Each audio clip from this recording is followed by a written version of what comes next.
नमस्कार, मैं हूं आपके साथ राखी लांबा और आप देख रहे हैं न्यूज एक्सप्रेस। तो बीजेपी मुस्लिम विरोधी नहीं बल्कि मुस्लिम हितैषी पार्टी है। बीजेपी एक ऐसी पार्टी है जो सच को सच और झूठ को झूठ कहने की हिम्मत रखती है। लेकिन हाँ, ये वही बीजेपी है, अगर बीजेपी का कोई भी सदस्य बीजेपी के खिलाफ कुछ भी बोल देता है तो उसे तुरंत निष्कासित कर देती है, चाहे वो सच ही क्यों ना हो। ये वही बीजेपी पार्टी है जो अनुशासन की बड़ी बड़ी बातें करती है।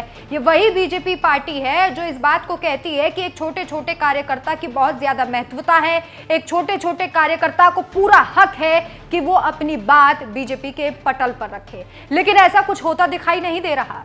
अब हम जो आपको बताने जा रहे हैं उससे आपको भी ये समझ में आ जाएगा कि बीजेपी जो कहती है वो कभी नहीं करती है, कतई नहीं करती, और कितनी मुस्लिम हितैषी है वो भी आपको बताएंगे। सबसे पहले तो बीजेपी मुसलमानों को अपने पास वोट बैंक करने के लिए अच्छी अच्छी बातें करेंगी जब चुनाव के वक्त उन्हें मुसलमानों की जरूरत होगी। लेकिन जैसे ही वो देखेंगे कि जिस क्षेत्र में मुस्लिम वोट बैंक कम है वहां पर मुसलमानों के बारे में अनर्गल बयान देने लग जाएगी। और ऐसा कई बार प्रधानमंत्री नरेंद्र मोदी ही करते हुए देखे गए हैं। राजस्थान आपको याद होगा, बांसवाड़ा वो पहुंचे थे और वहां उन्होंने कुछ अनर्गल बयान जो है वो मुस्लिमों को लेकर दिया था। अब ये बयान जो मुसलमान बीजेपी को पसंद करते हैं उनको भी रास नहीं आया और एक्शन ऐसा लिया गया जो एक उदाहरण सेट कर दे कि अगर आपने बीजेपी के किसी भी गलत बयान, प्रधानमंत्री के किसी भी गलत बयान के बारे में निंदा की तो आपको पार्टी से निकाल दिया जाएगा। जी हाँ, ये खबर सामने तब आई और एक बड़ा धक्का उन मुसलमानों को लगा जो बीजेपी को हितैषी समझते हैं अपना।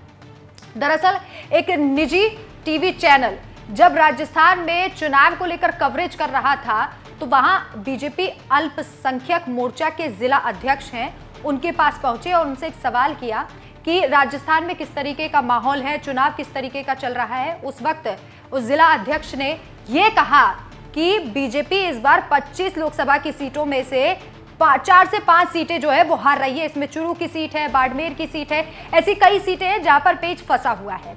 और इसी के साथ साथ जब उस रिपोर्टर ने यह पूछा कि आप मुसलमानों को लेकर जो बयान दिया है प्रधानमंत्री नरेंद्र मोदी ने उस पर क्या कहते हैं, तो उन्होंने इस बात को कहा कि बहुत ही वाहियात बयान था, इस तरीके का वाहियात बयान नहीं प्रधानमंत्री के द्वारा दिया जाना चाहिए।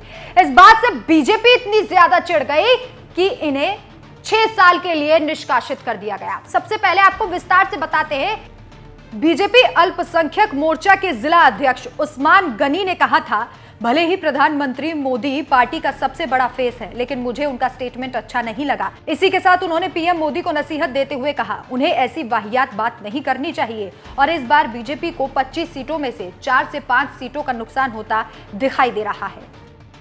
तो बीकानेर के जिला अध्यक्ष हैं बीजेपी अल्पसंख्यक मोर्चा के उस्मान गनी और उनको इतनी बड़ी कीमत चुकानी पड़ी अपनी मन की बात कहने की। प्रधानमंत्री नरेंद्र मोदी कैमरे के सामने अपनी मन की बात कह सकते हैं, मुसलमानों को गरिया सकते हैं, लेकिन एक वही मुसलमान जो अपना वोट प्रधानमंत्री को देके आता है वो मुसलमान अपनी मन की बात नहीं कह सकता और सच नहीं कह सकता। सबसे हैरानी की बात तो यह है कि बीजेपी की तरफ से, राजस्थान बीजेपी की तरफ से इस बात को कहा गया है कि यह अनुशासनहीनता है और इसलिए पार्टी से इन्हें 6 साल के लिए निष्कासित किया जा रहा है। यानी कि अब 6 साल तक वो पार्टी की किसी भी गतिविधि का हिस्सा नहीं बनेंगे। विडंबना देखिए, जो पार्टी इस बात को कहती है कि हर कार्यकर्ता अपनी बात पटल पर रख सकता है, वही जब एक निजी न्यूज चैनल से बात करते हुए एक मुसलमान ने, सच्चे मुसलमान ने अपने दिल की बात कही तो उसे 6 साल के लिए निष्कासित पार्टी से कर दिया गया। और ये वही बीजेपी है। कांग्रेस में किसी को अनुशासनहीनता के लिए निष्कासित किया जाता है तो उस पर बड़े बड़े सवाल उठाए जाते हैं, लेकिन जब अपनी ही पार्टी में कोई सच्ची बात बोल दे तो बीजेपी को चुभ सी जाती है।